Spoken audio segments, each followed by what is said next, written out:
This is the Fantasy Roadshow.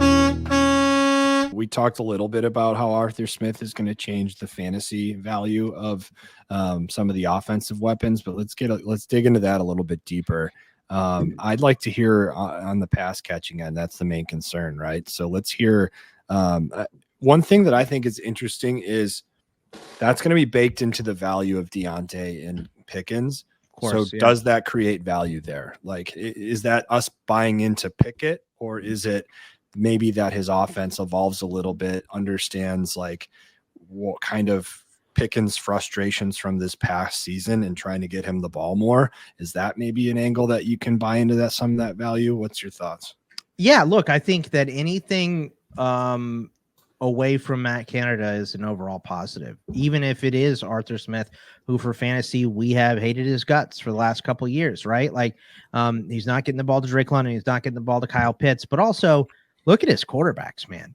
You know, like I said, there's only so much a coach can do. And this guy turned Ryan Tannehill into a Pro Bowler. Once again, he had A.J. Brown and Derrick Henry. Not hard to be a Pro Bowler when you have the best running back and one of the best wide receivers in the league, right? It's still crazy for me to think that Todd Gurley is older than he's younger than Derrick Henry and he's retired, right? Yeah. And Derrick Henry is just a freak of nature.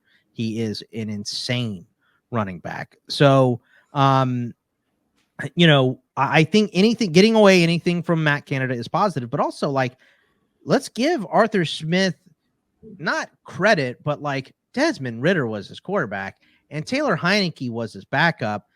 Who else did he try to make work there? Marcus Mariota. Like they just didn't have the guy, Matt Ryan. It was the corpse of Matt Ryan out there. Right.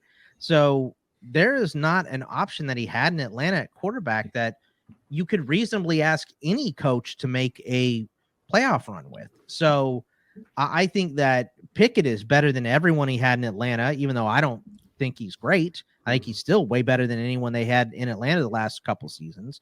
So I think that just overall, it's definitely a positive for those guys because even in Arthur Smith's offense, you will get more downfield and you'll at least get passes thrown over the freaking middle. I mean, it wasn't until like week 8 where they threw a ball over the middle and it was designed. It was a play action to, I think it was Freiermuth over the middle and he just dropped it.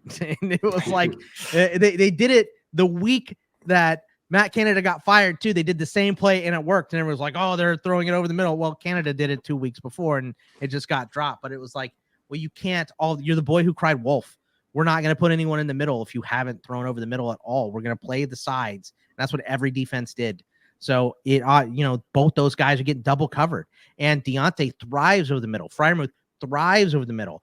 We saw George Pickens score a 70-yard touchdown against the Raiders because he was in the slot and, they weren't covering it because you didn't need to against Pittsburgh. So I just think opening up the field more for Arthur Smith, even though they are going to run the ball an absurd amount of times, an amount of times that is going to make everybody mad that drafted George Pickens and Diontae in some games. I understand that. But I think anything getting away from Matt Canada is an overall positive for this offense. So I will say both those guys should take a little bit of a step up this year at the very least.